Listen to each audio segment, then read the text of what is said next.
Então, dando sequência à resolução dos nossos exercícios, nós temos aqui agora o exercício número 7, e o exercício número 7 pede para calcular essas integrais, e todas essas integrais envolvem a função impulso. Então, começando no item A, o que nós temos aqui seria a integral de menos infinito mais infinito, de x de t menos tal delta de tal de tal. O que a gente sabe também é que essa função impulso ela é não nula apenas quando o argumento é igual a zero. Logo, bastaria avaliar essa função aqui quando o tal é zero. Para todos os outros valores de tal, essa função que eu destaquei aqui vai ser multiplicada por um impulso, e esse impulso vai estar fora da origem, portanto, vai ser zero. Logo, o que nós teríamos aqui seria a integral de menos infinito mais infinito de x de t delta de tal de tal. E aí, essa função x de t, ela não é função mais de tal. Logo, eu posso colocar isso em evidência aqui na nossa integração. Isso implicaria em x de t, a integral de menos infinito mais infinito, de delta de tal de tal. E a gente sabe que a integral envolvendo o impulso, ela é sempre 1. Portanto, a solução dessa integral que nós estamos resolvendo no item A seria igual a x de t. No item B, o que nós temos agora seria a integral de menos infinito mais infinito de delta de 2t menos 3 seno de πt dt. Nesse caso, quero que vocês observem o seguinte, que além do deslocamento no tempo, dentro da função impulso aqui, nós temos esse fator de compressão, ou expansão, né? Nesse caso, fator de compressão. Por consequência, eu não posso simplesmente avaliar em que ponto que esse argumento vai ser zero. O que eu preciso fazer aqui é realizar uma troca de variáveis, então eu teria que definir aqui um t' e calcular então dt' dt, então deriva essa função 2t menos 3 em relação a dt, vai sobrar 2. Por conta disso, eu tenho então que o dt' sobre 2 é igual a dt. Eu também consigo observar o seguinte, que quando o t ele é mais ou menos infinito, o t' ele vai ser duas vezes infinito, ou duas vezes menos infinito, menos 3, ou seja, ele vai ser mais ou menos infinito da mesma forma. E aonde tiver t, o que vai acabar acontecendo é que vai ter que ser substituído por t' mais 3 sobre 2. Portanto, então, o que eu tenho aqui seria a integral de menos infinito mais infinito de delta de t' seno de π, que multiplica t' mais 3 sobre 2, dt' sobre 2. Agora sim, uma vez que o argumento aqui da minha função impulso ele é um argumento simples, ou seja, ele não tem ali nenhum tipo de compressão ou expansão, eu posso agora avaliar e perceber que essa função impulso ela vai ser diferente de zero somente quando o t' for igual a zero.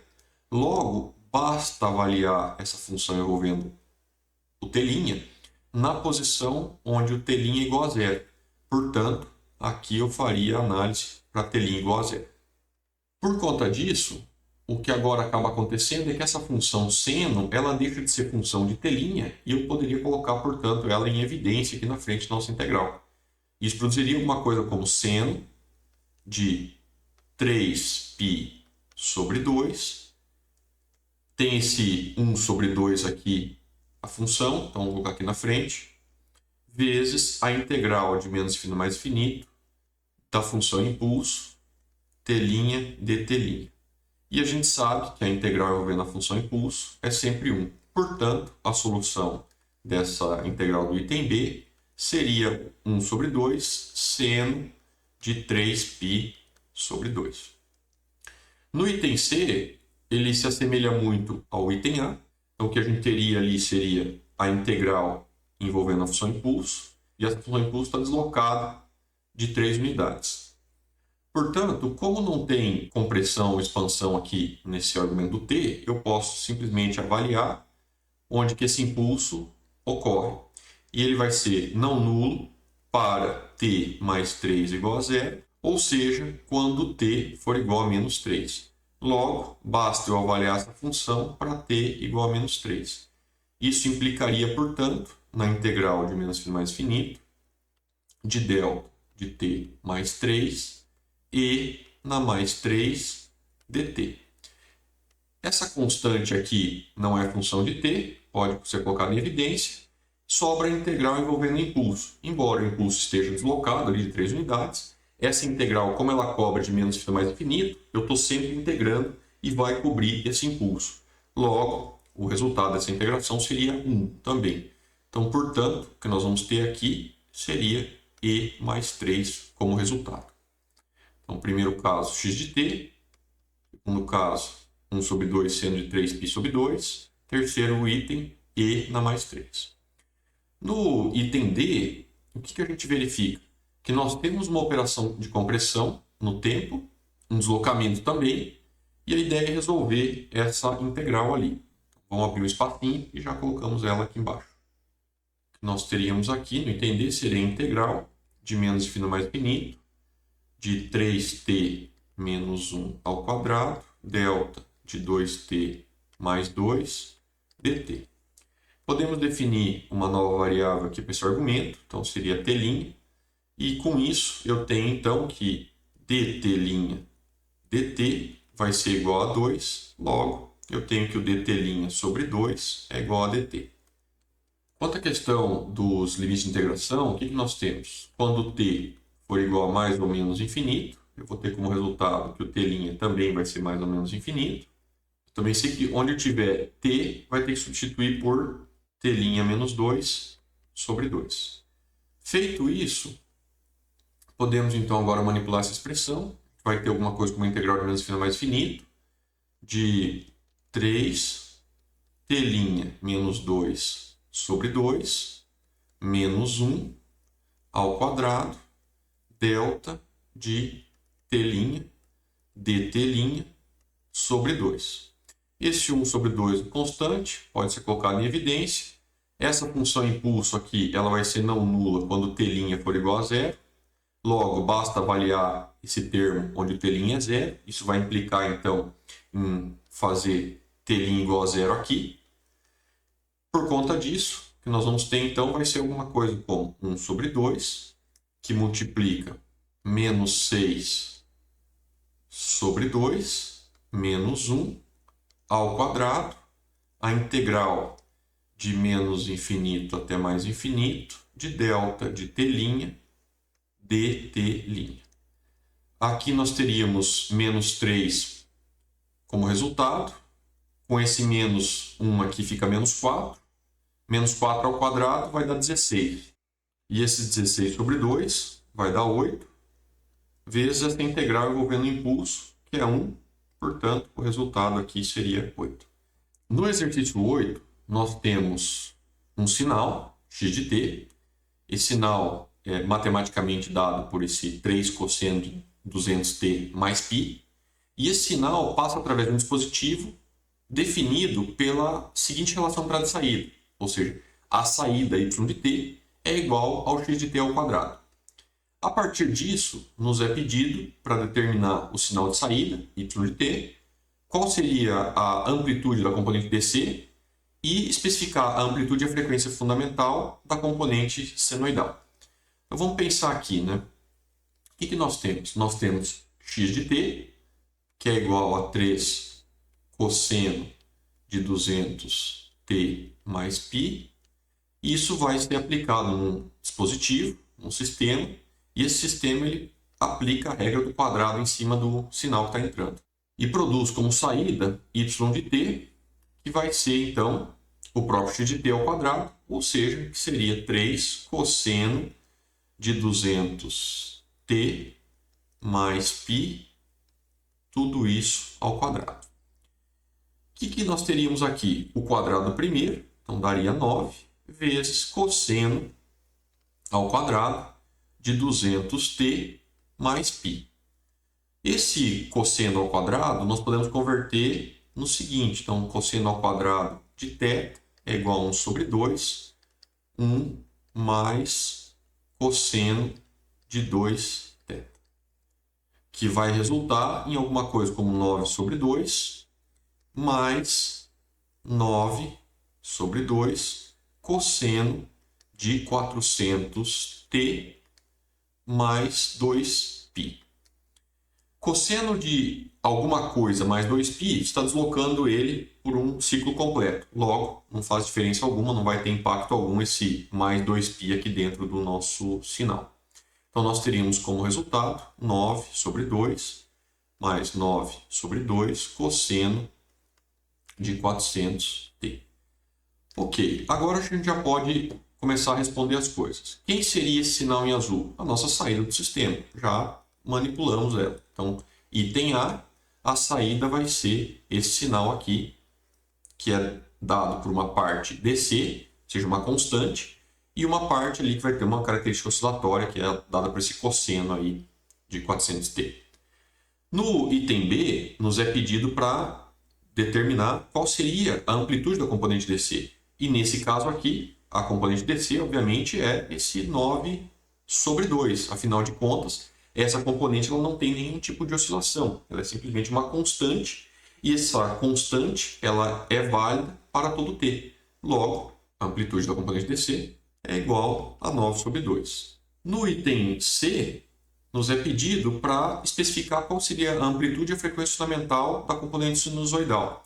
Nesse caso aqui, obviamente, que a amplitude vai ser esse 9 sobre 2, que é o que está multiplicando ali o nosso cosseno, e a frequência fundamental seria dada por esse 400 aqui, né? Então, esse aqui seria o nosso ômega zero.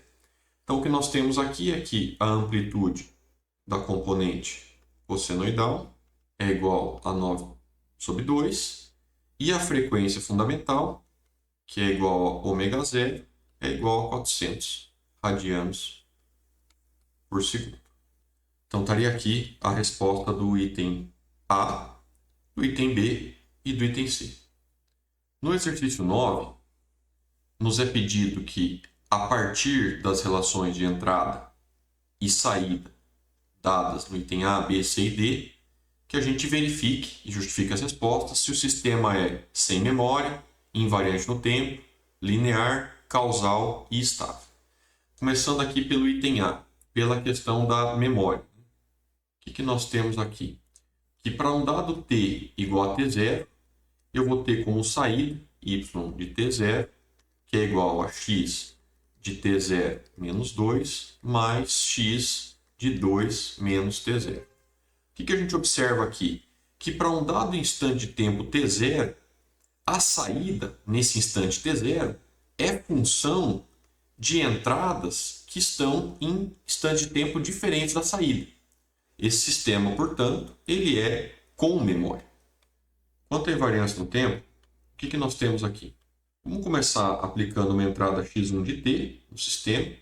Isso vai produzir y1 de t, que é igual a x1 de t menos 2 mais x1 de 2 menos t.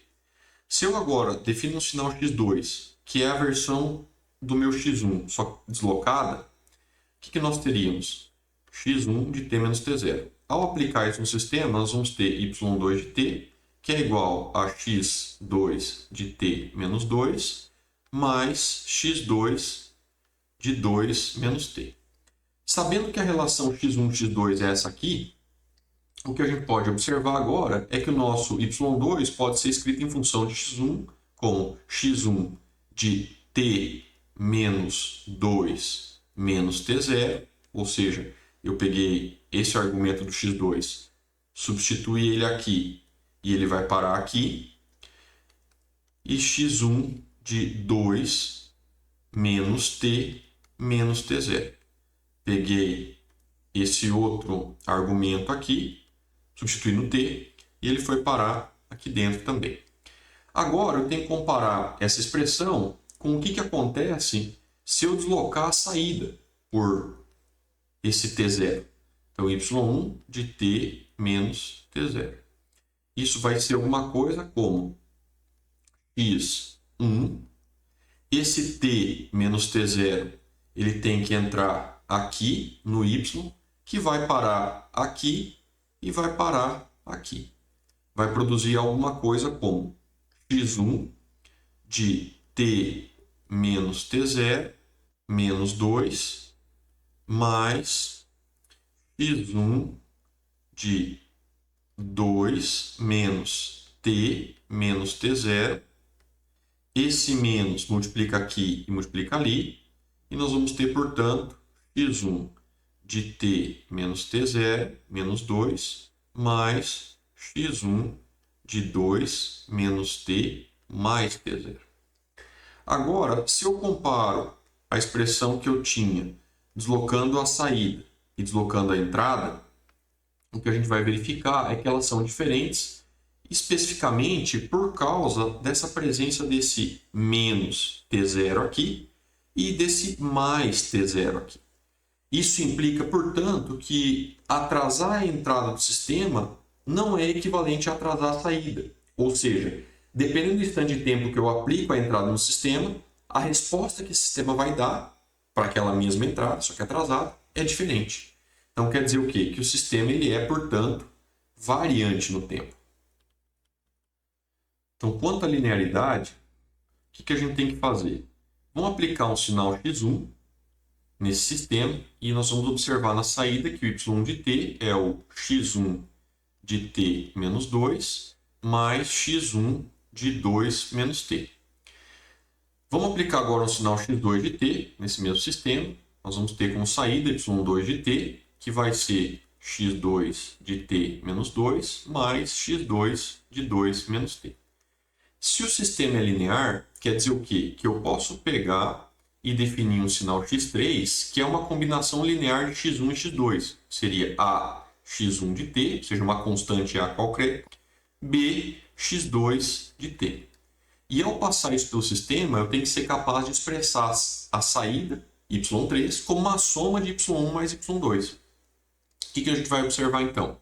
Que y3 de t vai ser igual a x3 de t menos 2 mais x3 de 2 menos t, que é igual, substituindo agora o x3, né? Então, de novo, isso aqui vem no argumento aqui do t, que vai parar aqui e aqui. Então, eu teria a x1 de t menos 2 mais b x2 de t menos 2. Mesma coisa agora para outro termo aqui. Mais a x1 de 2 menos t mais b x2 de 2 menos t. Aí, o que a gente verifica agora? A gente poderia agrupar esses x1 e x2. De que forma? Fazendo assim, ó. A x1 de t menos 2 mais x1 de 2 menos t mais b x2 de t menos 2 mais x2 de 2 menos t. O que a gente observa? A gente observa que esse termo entre colchetes é a própria definição do y1 de t, porque é x1 de t menos 2, x1 de 2 menos t. Então isso aqui é, por definição, o próprio y1 de t.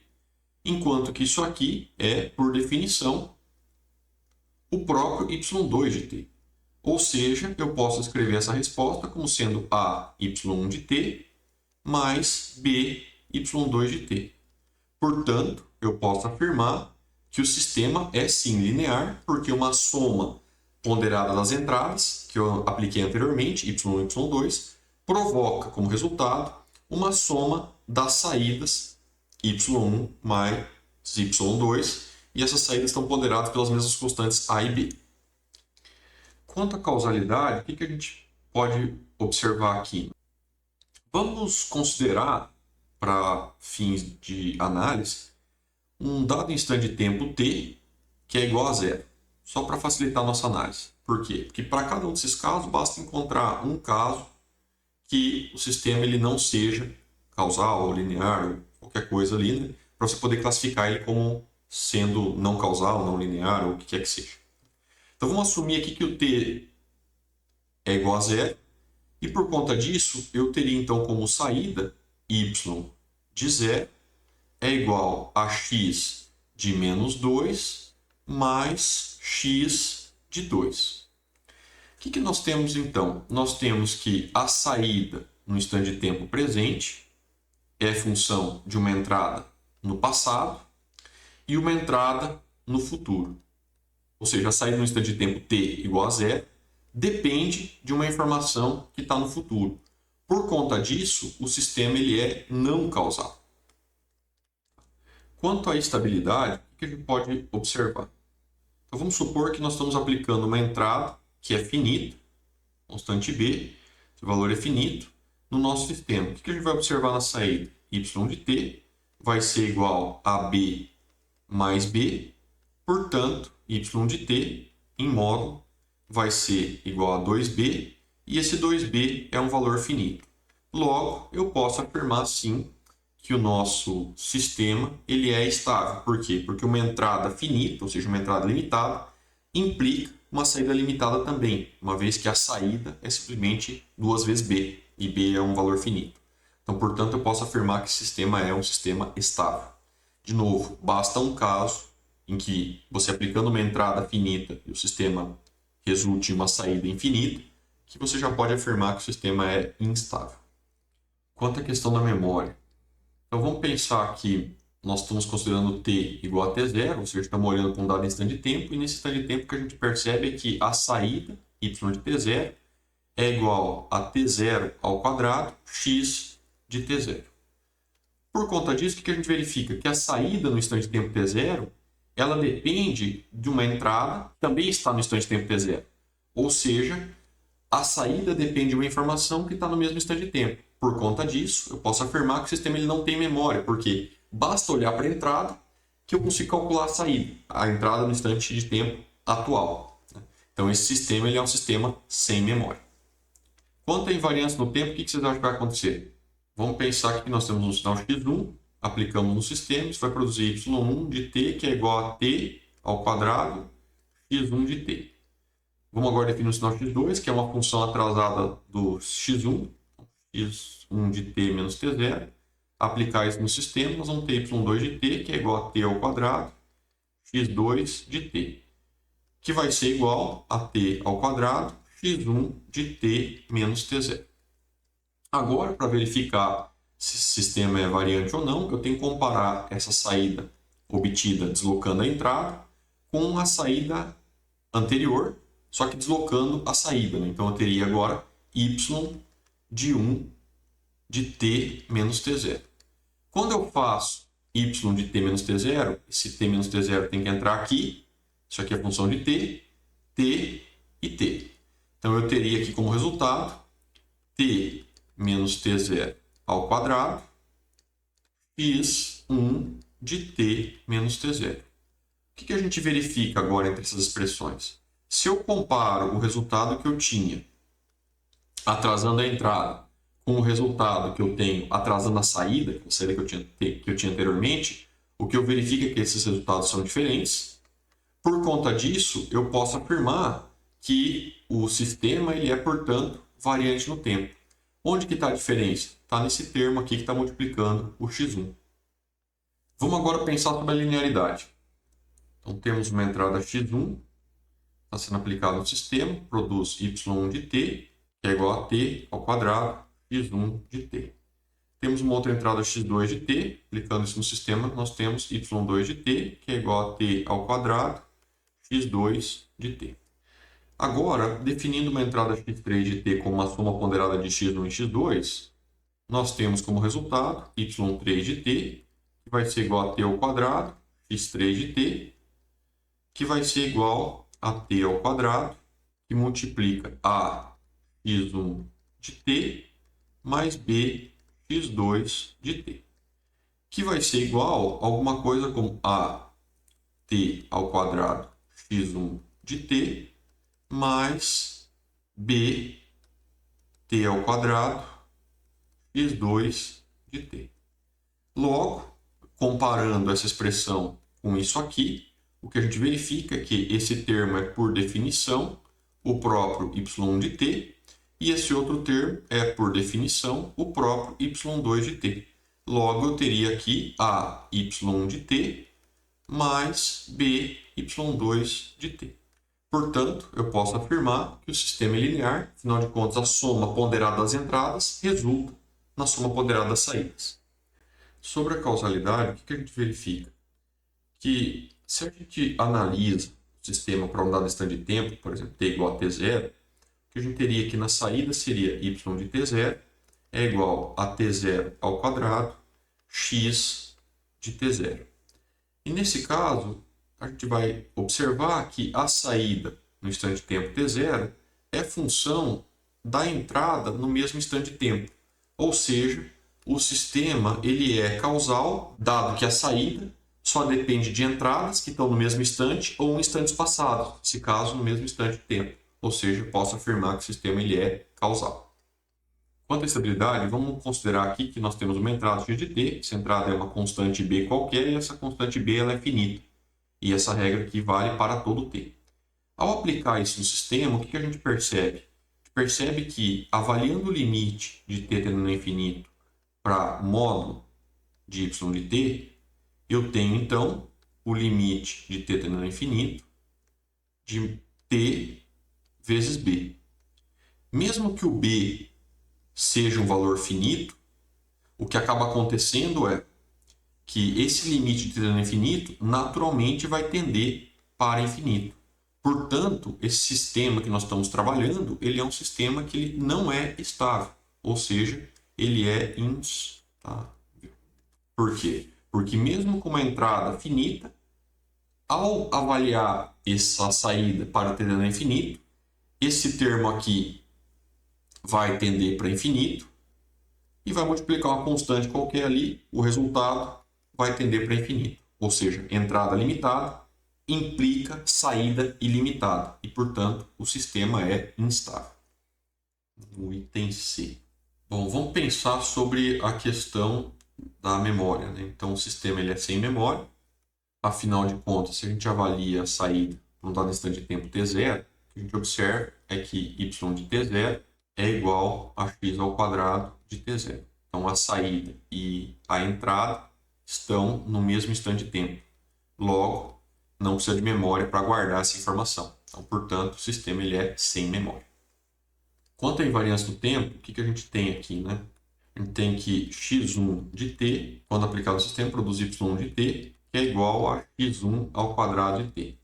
Definindo o sinal x2 de t como a versão atrasada do x1, o que nós vamos ter então é que o y2 de t ele é igual a x2 ao quadrado de t, que vai ser igual a x1 ao quadrado de t menos t0. E isso aqui eu tenho que agora comparar com a saída que eu tinha anteriormente, só que deslocando a saída em t0. Então eu teria agora aqui y1 de t menos t0. Se eu substituo isso aqui no lugar do t, vai parar aqui e eu teria então como resultado alguma coisa como x1 ao quadrado de t menos t0. Logo, avaliando agora o resultado quando eu atrasei a entrada e quando eu atrasei a saída, eu percebo que esse resultado obtido é exatamente igual. Logo, eu posso afirmar que o sistema é invariante no tempo, porque atrasar a entrada provoca exatamente o mesmo efeito na saída do que simplesmente atrasar a saída do sistema.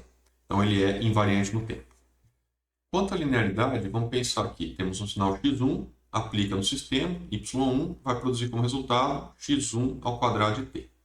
Sinal x2 de t, quando aplicado no sistema, vai produzir y2 de t, que é igual a x2 ao quadrado de t.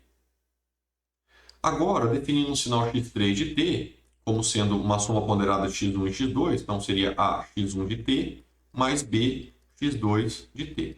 Isso vai resultar em alguma coisa como y3, que é igual a x3 ao quadrado de t, que vai ser igual a x1 de t mais bx2 de t ao quadrado. Quando eu realizo agora essa operação do quadrado, o que eu vou ter como resultado vai ser alguma coisa do tipo a x1 de t ao quadrado mais 2 a bx x1 de t, x2 de t, mais b x2 de t ao quadrado. E isso é diferente de a y1 de t mais b y2 de t.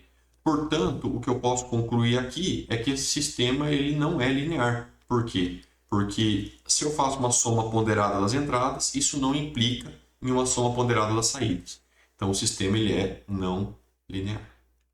Quanto à causalidade, o que a gente pode observar? Se eu analiso para t igual a t0, nós vamos ter y de t0 é igual a x ao quadrado de t0.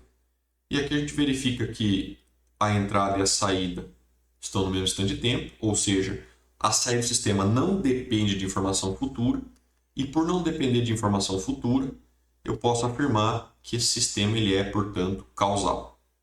Quanto à estabilidade, o que a gente pode verificar? Né? Que se a nossa entrada ela é finita, seja uma constante b, e isso aqui é finito para todo t, ao aplicar isso na entrada do sistema, o que eu vou observar é que y de t vai ser alguma coisa do tipo b ao quadrado, que também vai ser um valor finito. Por conta disso, eu também posso afirmar que o sistema é estável. O que nós temos aqui? Né? Nós temos que a saída para um dado instante de tempo t0, ela pode ser escrita como y de t0 é igual à integral de menos infinito até t0, x de tal de tal. O que a gente verifica aqui? A gente verifica que para calcular a saída no instante de tempo t0, que seria o presente, eu preciso de toda a informação do x, da entrada, desde menos infinito até t0. Por quê? Porque esses são os limites que vão substituir aqui no argumento da minha função. Portanto, o sistema ele tem memória, por quê? Porque eu preciso conhecer o x de t para valores de t que vão de menos infinito até t0. Então, quanto à invariância no tempo, o que a gente pode verificar aqui? Né? Se eu tenho uma entrada x1 de t, ao aplicar isso no sistema, eu vou observar y de t, que é igual a integral, que vai de menos infinito até t, x1 de tal, de tal. Agora vamos definir um sinal x2 de t, que é uma versão atrasada do nosso x1, ou seja, x1 de t menos t0, e isso vai produzir y2 de t, que vai ser igual a integral de menos infinito até t, de x2 de tal, que é igual a integral de menos infinito até t, de x1 de t menos t0 de tal. Agora, o que a gente tem que fazer? Comparar isso aqui com uma versão atrasada da saída anterior, ou seja, y de t menos t0. Veja que eu estou provocando o mesmo atraso que eu tinha provocado na entrada aqui. E comparar o resultado disso. O que a gente vai observar? Vai observar que isso aqui vai ser igual a integral de menos infinito até t menos t0. Afinal de contas, isso aqui vai ser substituído aqui, que vai parar no limite superior da integração. E aí eu vou ter, então, x1 de tal, de tal. Agora, comparando essa expressão aqui com essa, percebo que tem uma semelhança, mas talvez careça de alguma manipulação algébrica para que a gente faça elas serem exatamente compatíveis. O que a gente vai fazer agora? Vamos manipular essa expressão de cima e colocá-la num outro formato para facilitar um pouco a nossa vida. Vamos definir isso aqui como um tal linha e a gente faz uma troca de variáveis para manipular essa expressão. Então, o que nós temos aqui? D tal linha, D tal é igual a 1, portanto, D tal linha é igual a D tal. Quando tal é igual a menos infinito, o tal linha vai ser menos infinito menos t0, igual a menos infinito. Quando tal for igual a t, o tal linha vai ser igual a t menos t0. Com isso, eu já posso fazer uma troca de variáveis e aonde tiver t menos t0 vira tal linha. Então, o que eu teria como resultado? A integral de menos infinito até t menos t0, x1 de tal linha, de tal linha. Se nós quisermos, podemos fazer ainda uma nova troca de variáveis, ou seja, fazer tal linha igual a tal, e, portanto, poderia deletar isso aqui, ou seja, esse linha aqui do tal.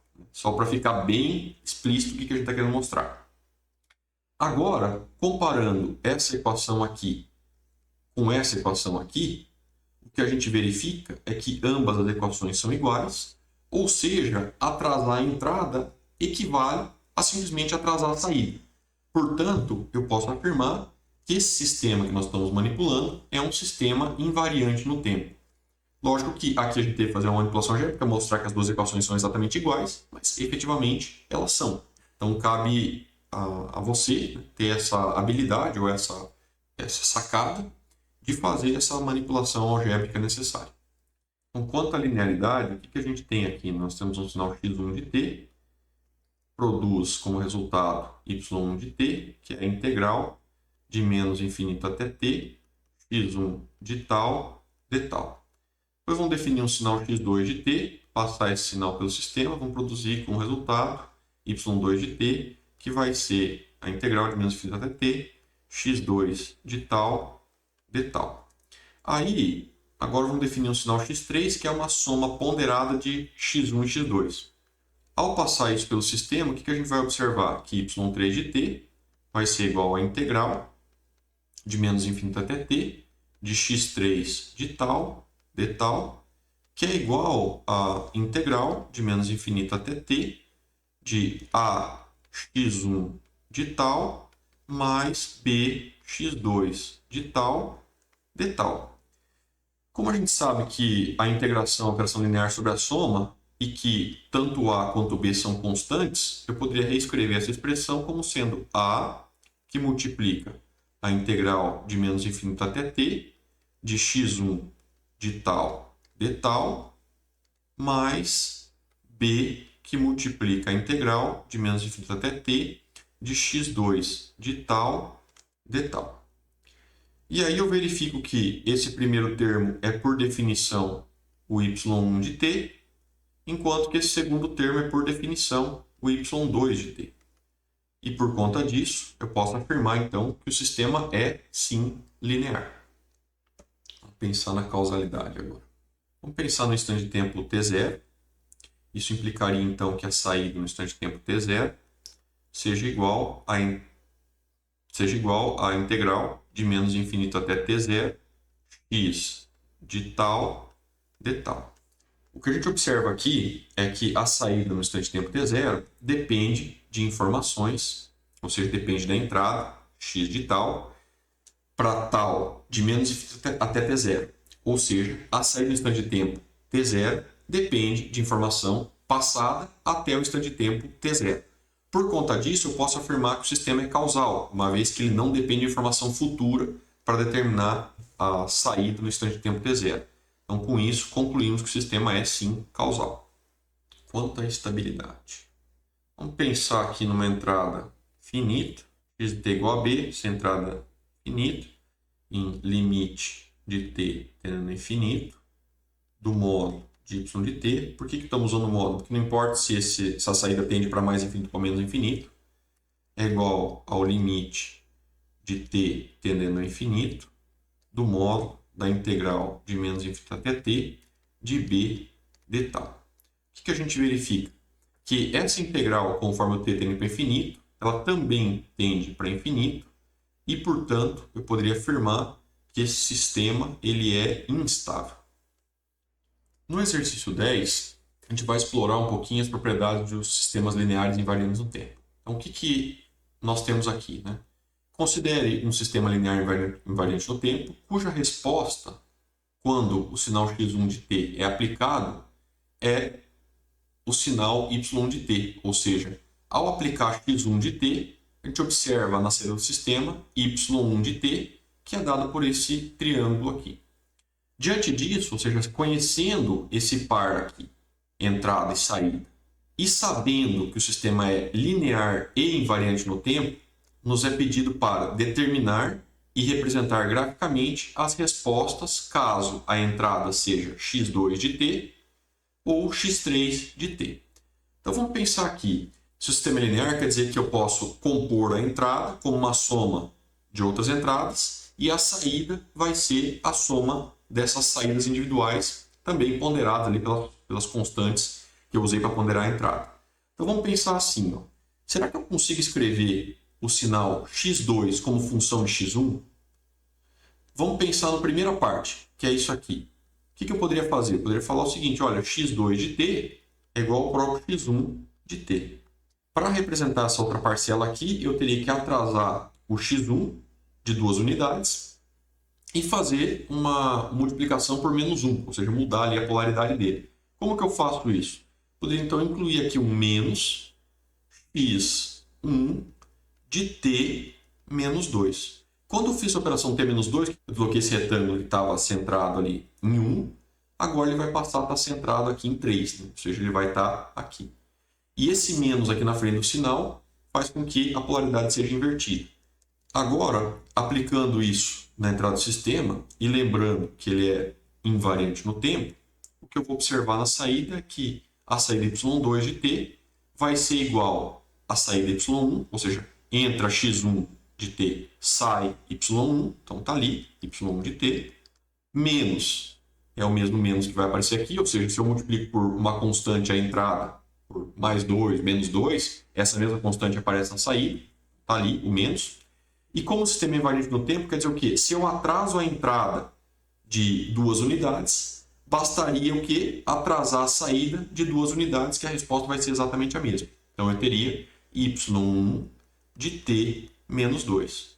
Então com isso eu consigo determinar a saída em função da entrada. Ou seja, eu manipulo ali a entrada para ser representado com algo que eu já conheço e exploro a propriedade da linearidade e invariância do tempo do sistema para determinar a saída em função da saída que eu já conheço também, que é o meu y1 de t. Agora, como é que a gente desenrola esse item aqui? Ou seja, se a nossa entrada é o x3, eu preciso escrever ela como função de x1. O que eu teria que fazer aqui, né? Poderia pegar esse nosso retângulo, tocar uma unidade para frente. Ou seja, se eu coloco ele uma unidade para frente, ele vai começar aqui no menos 1 e vai terminar aqui no 1. Então está lá o intervalozinho. Então seria x1 de t mais 1. E aí para construir essa segunda parte aqui, eu vou fazer o quê? Eu vou simplesmente somar com ele próprio, né? Ou seja, somar com o próprio x1. Então mais o próprio x1 de t. A parcela que está na origem, ou seja, essa parcela e essa se somam para produzir o 2, e essa outra permanece inalterada, tal como era o sinal original. Agora, aplicando isso no sistema, e sabendo que o sistema é invariante no tempo, nós vamos observar que o y3 de t ele vai ser igual a y1 de t mais 1, mais o próprio y1 de t. Ou seja, resta agora desenhar isso aqui. Então, no caso do y2, o que nós teríamos seria basicamente um triângulo aqui, que vai terminar em 2, e um outro triângulo aqui negativo, que vai terminar em 4. Então, esse aqui teria amplitude menos 2, e esse aqui teria amplitude 2, esse aqui seria o nosso y2 de t. Para o outro caso aqui, o que nós teríamos seria uma versão avançada em uma amostra, em um instante, então ele começaria lá no menos 1, aí eu teria uma continuação dele aqui, indo até o 1, só que eu já teria um outro triângulo acontecendo nesse pedaço, né? Que seria essa parte aqui, né? Então, eu teria um outro triângulo cujo centro seria aqui. E aí ele acabaria lá em 2. E aí essa parcela aqui se sobrepõe com a outra. E o que vai acabar acontecendo é que nós vamos ter, então, como resultado dessa sobreposição, alguma coisa assim, né? y3 de t.